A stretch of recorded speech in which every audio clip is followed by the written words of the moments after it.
எகிப்து அரசன் பார்வோன் இருதயம் கல்லாய் இருந்தது போல நாமும் எந்த காரியத்திற்காக ஒருவரை சந்திக்க போகிறோமோ அந்த ஆளின் இருதயம் கல்லாய் தான் இருக்கும்.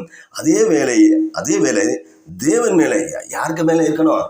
அதே வேளை தேவன் மேல பற்றுதலாய் நம்பிக்கையாய் நாம் இருப்போமானால் நம்முடைய எல்லா காரியங்களுமே ஜெயமாக இருக்கும். தேவன் ஒரு வார்த்தை சொன்னால் 100க்கு 100 நிறைவேற்றுவார். உலக ஜனங்களைப் போல நம்பிக்கை துரோகம் பண்ண மாட்டார்.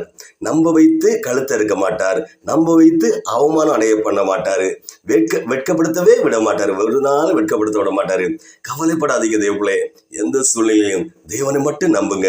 நமக்கானது என்று படைக்கப்பட்டு இருந்தால் இந்த உலகத்துல அது நம்மை விட்டு சிறிது காலம் எப்படி தள்ளி போகுமே தவிர கிடைக்காமல் போகாது. தேவர்களே, எந்த காரியத்திற்காகவும் முதலில் தேவ சமூகத்தில் ஜெபியுங்க.